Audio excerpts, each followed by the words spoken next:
बात हो रही है पाकिस्तान क्रिकेट के हवाले से, तो सवालात उठ रहे थे कि आखिर क्यों कोई इस तरह का हमें नहीं मिलता कि प्रॉपर ऑलराउंडर हो जिस पर हम कंप्लीटली रिलाय कर सके कि ये जो है ये ओवर भी अच्छे निकाल लेगा। हम एग्जांपल देते हैं, राशिद खान की बैटिंग बॉलिंग परफेक्ट है, रविंद्र जडेजा इंडिया की बात कीजिए परफेक्ट है, इवन एस्ट्रोन टेस्ट क्रिकेट में बहुत अच्छा परफॉर्म करते रहे और इस तरह के बहुत सारे नाम हैं। लेकिन पाकिस्तान में अभी जो मोस्ट रिसेंट टाइम में देखा जाए तो इस तरह का कोई कैपेबल ऑलराउंडर हमारे नजर में नहीं गुजरा। तो बट साहब जानना मैं ये चाहूंगा, जैसे बैटिंग के लिए भी एक प्रॉपर ट्रेनिंग करवाई जाती है, उसके लिए कोच होता है, बॉलिंग के लिए भी प्रॉपर ट्रेनिंग है, प्रॉपर कोच है, तो ये भी एक स्पेसिफिक जॉब है ऑलराउंडर की, इसके लिए भी कोई अलग से ट्रेनिंग है, इसके लिए भी अलग से वक्त देना पड़ेगा, इसके लिए भी कोई कोच रखना पड़ेगा? देखिए, ये डेवलपमेंट होती है क्रिकेट खेल के। आपकी फर्स्ट क्लास में कितने ऐसे ऑलराउंडर्स हैं जिनको आपने टारगेट किया और आपने इंस्ट्रक्ट किया कि ये इतने नंबर पे बारी लेगा और इतने ओवर दिन में करेगा। क्या कभी कुछ ऐसा हुआ है? आपको याद होगा 99 के वर्ल्ड कप में जब अब्दुल रज़ाक की डेवलपमेंट हुई एज़ एन ऑलराउंडर, तो वसीम अकरम उनको वन डाउन भेजते थे तमाम मैचेस में। कई बार वो उनको ऊपर as an opener as one down use किया, कई बार शाहिद अफरीदी को as opener as one down use किया, तो जाके ओवर द ईयर्स उनकी डेवलपमेंट हुई, ठीक है? अभी लेटली आपने कभी फ़हीम अशरफ को भेजा है ऊपर? कभी पीएसएल के मैच में वो खुद कप्तान होता तो वो नहीं बारी लेने जाता ऊपर वाले नंबर, तो कैसे डेवलप होगा? आप बात कर रहे हैं ऑलराउंडर्स की, तो ऑलराउंडर होता है जैक कैलिस, ऑलराउंडर होता है बेन स्टोक्स, ऑलराउंडर होता है Steve Waugh, mark Waugh, Mitch Marsh, ठीक है जी। उसके अलावा अभी जो नया ऑस्ट्रेलिया ने वनडे ये टेस्ट में खिलाया इंडिया के खिलाफ ऑलराउंडर, उसने भी आके डेब्यू पे 50 रन किए। बॉश अभी पाकिस्तान के खिलाफ खेला, उसने भी मैच जिताया, 10वें खिलाड़ी के साथ आके बारी ली, उसने कोई 80 रन की इनिंग खेली डेब्यू पे। तो ऑलराउंडर्स तो सारी दुनिया की टीमें बनाती हैं। जडेजा के 300 हैं फर्स्ट क्लास क्रिकेट में, हमारे किसी प्लेयर का 100 है, मुझे ये बताएं। 100 को छोड़े फर्स्ट क्लास खेलता ही कोई नहीं। They prefer not to appear in first class cricket. तो अभी जब आप अभी करंटली देखते हैं कि इंडिया की टीम जब हारी है ऑस्ट्रेलिया में, कोहली तक को उन्होंने भेज दिया, उनका जाओ जाके फर्स्ट क्लास खेलो वरना आगे नहीं खेलेंगे। 13 साल के बाद किसी किस्म का आपको बोर्ड का दबाव तो प्लेयर्स पे नजर आया ना कि यार ये काम करना पड़ेगा, ठीक है? हमारा क्या हो रहा है, फर्स्ट क्लास क्रिकेट चल रही होती है, प्लेयर एनओसी लेके कई साल हो गए हैं, वो कभी किसी लीग में निकल जाता है, कभी किसी लीग में निकल जाता है।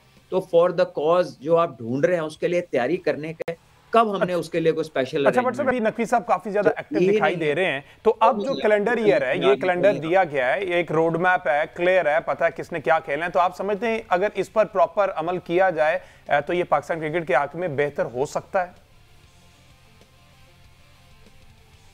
देखिए, सबसे पहली बात है कि रियलिस्टिक होना चाहिए आपका कैलेंडर। ये नहीं कि 14 अगस्त को आपका सीजन खत्म हो और 25 अगस्त को अगला सीजन शुरू हो जाए। A season is named as a season because उसमें ऑफ सीजन भी होता है और इन सीजन भी होता है। एक साल का सीजन इज नो सीजन। जब आपको अपनी गलती पे काम करना है, अपनी स्ट्रेंथ को रीग्रुप करना है, अपनी बॉडी को रिकॉपरेट करना है, फिटनेस रिगेन करनी है, अपनी टेक्निकल मिस्टेक्स को एड्रेस करना है, वो सारी चीजों को एक it requires a number of days, perhaps a few months, ये रिकंडीशनिंग के लिए।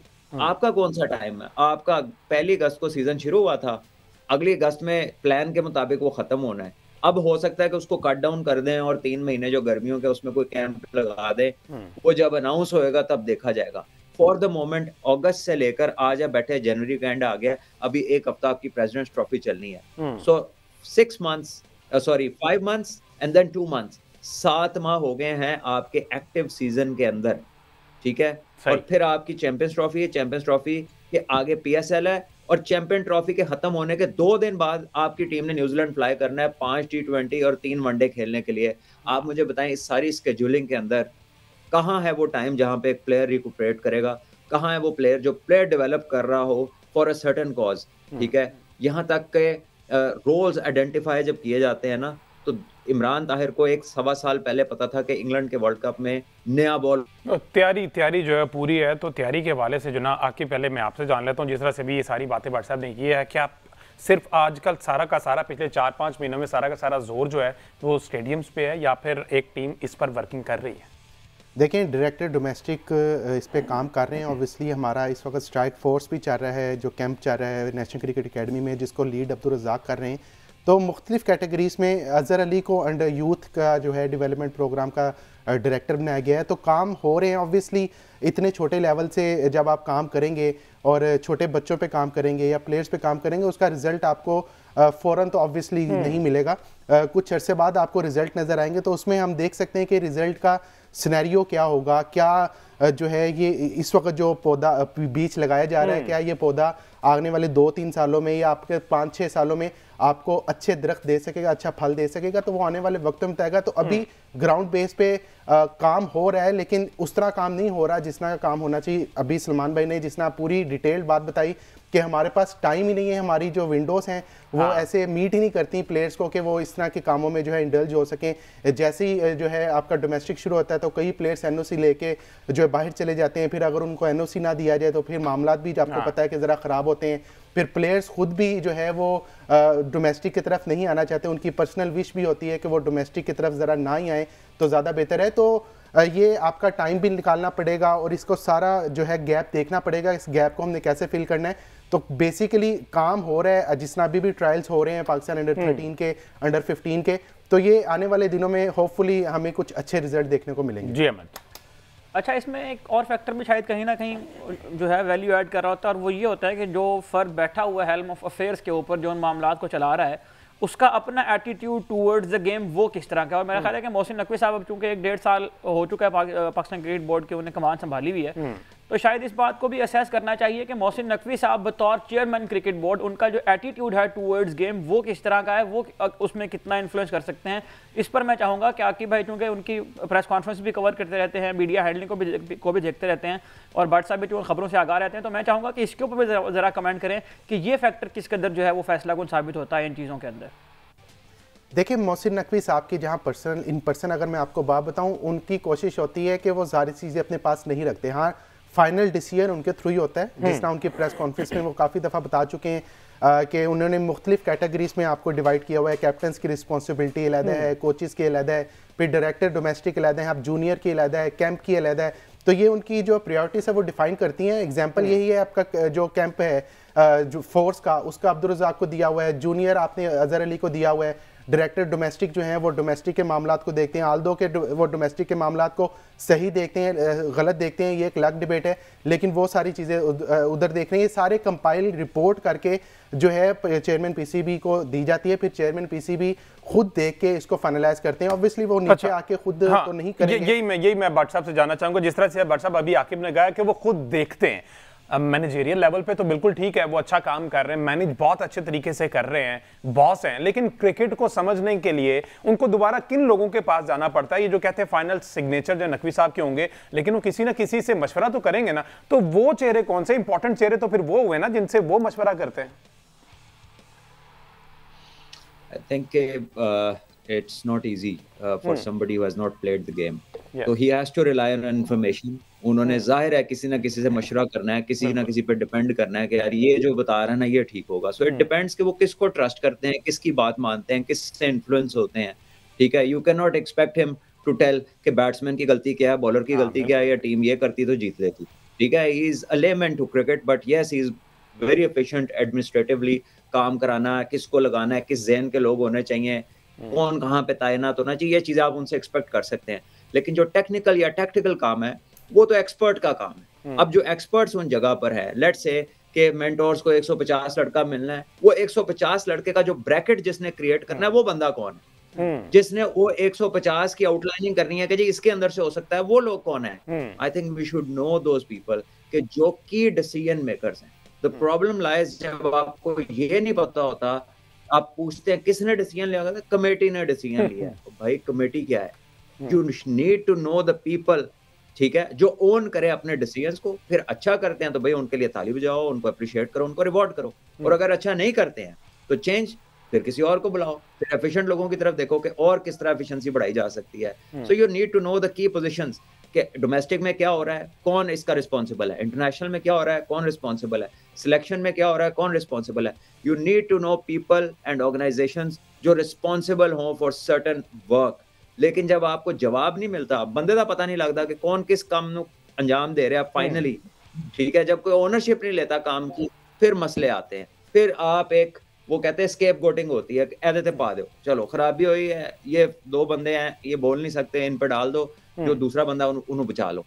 सो ये चीज बड़े अरसे से, सालों से चली आ रही है। जब ये चीज एड्रेस हो जाएगी, correct people for the job आ जाएंगे, मेरिट प्रिवेल करेगा, तो फिर ऑर्गेनाइजेशंस जो है ना वो प्रिवेल करती हैं और उनकी परफॉर्मेंस और उनके डेफिनेटली जी, उसके लिए फिर हम दुआई कर सकते हैं। लेट्स सी इस पर फर्दर आगे क्या डेवलपमेंट होती है। अब थोड़ी सी बात कर लीजिए डेवलपमेंट की चुके हैं, तो अब स्टेडियम्स पे बात कर ली जाए। तो आकिब ज़रा कज़ाफ़ी स्टेडियम, क्योंकि हमारे तक खबरें यही आ रही हैं कि बिल्कुल परफेक्ट है, 99% जो है ना वो काम हो चुका है मुकम्मल, क्या डिटेल्स? देखें, कज़ाफ़ी स्टेडियम का काम काफ़ी हद तक हो चुका हुआ है, लेकिन काम कंप्लीट नहीं हुआ। अगर आप मुझसे सीधे लफ्ज़ में बैठे, मैं एक बात यहाँ पर करना चाहता हूँ। मोहसिन नकवी साहब देखें, खुद एक सहाफ़ी हैं और एक बड़े अच्छे मैनेजरियल भी हैं, लेकिन उनके जो है छतरी तले कुछ 4-5 बाबू हैं, बादशाह हैं, जो इस वक्त शदीद कोशिशों में लगे हुए हैं कि सहाफ़ियों के दरमियान और मोहसिन नकवी के दरमियान जो है वो ज़रा दूरियाँ फैली जाएँ। अच्छा। आज उसकी बेहतरीन मिसाल देखने को मिली जब लाहौर में जर्नलिस्ट का जो था वो विजिट था, एक्रीडेशन जो जिनकी हुई थी उनका जो विजिट था, लेकिन वहाँ पर कम से कम जो है वलीमे जितने बंदे आ गए और उनको मैनेज करने के लिए जो डायरेक्टर इंफ्रास्ट्रक्चर हैं काजी जवाद साहब, उन्होंने एक ही राग लापा के सब ठीक है, सब ठीक है और सब ठीक है। लेकिन जब उनसे सवाल हुआ कि सर सब ठीक नहीं है, तो वो ज़रा उस बात में मेरा ख्याल है थोड़ा सा गर्मी खा गए। तो एनीवेज ये 4-5 जो बाबूस हैं, कभी कभी ना पूछा नहीं, देखें सवाल हाफी ने सवाल नहीं करना, तो फिर अब वो तो फिर उनके जितना हमने ये कवर किया है कज़ाफ़ी स्टेडियम को और एक एक चीज़ दिखाई है अच्छे इमेज के लिए, लेकिन आप कहें कि सहाफ़ी को एक कहें कि आपने मेरे मतलब का सवाल पूछना है, तो ऐसे तो कभी भी नहीं होगा।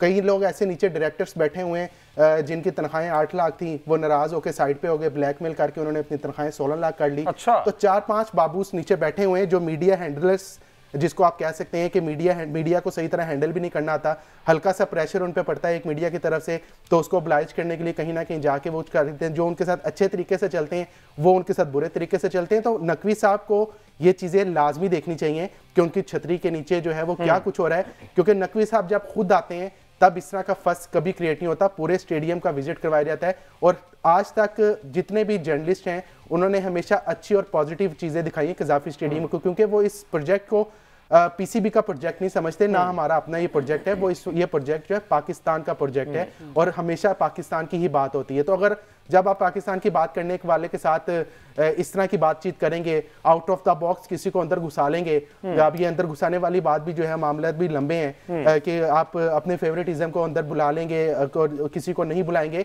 तो ये मामला फिर आहिस्ता आहिस्ता आगे उठेंगे। और पाकिस्तान क्रिकेट बोर्ड के चेयरमैन साहब को ही चाहिए, क्योंकि वो खुद भी एक सहाफ़ी हैं, कि उनके दौर में सहाफ़ियों के साथ क्या हो रहा है तो वो नजर करम फरमाएं।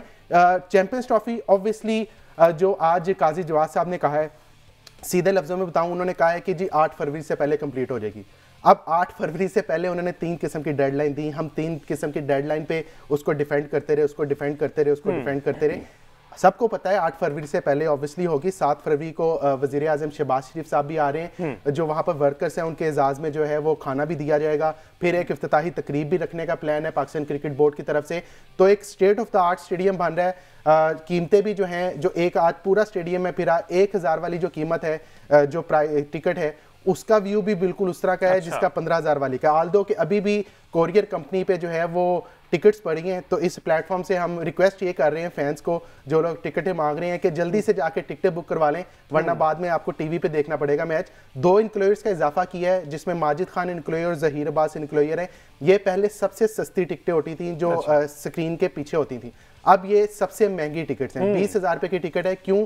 ये 2 नए इनक्लोयर्स बने हैं पवेलियन वाली बिल्डिंग के आगे, और इनके मजे ये कि इनके दरमियान में से आपका पसंदीदा प्लेयर गुजर के जाएगा। यानी कि टनल बनाई गई है जो कि सिडनी क्रिकेट ग्राउंड में बनाई गई है, उस तरह की टनल जो है वो बनाई गई है कज़ाफ़ी स्टेडियम में। तो बड़ा कंप्लीट जो है वो काम जारी है। होपफुली अगर कल नहीं, जो कल की डेडलाइन है, कल तो ऑब्वियसली पॉसिबल नहीं है कंप्लीट होना, तो ये 3 से 4 फरवरी के दरमियान इंशाल्लाह कज़ाफ़ी स्टेडियम कंप्लीट हो जाएगा और एक state of the art stadium हम देखेंगे, और जो है शायकीन क्रिकेट भी वहाँ पर लुत्फ़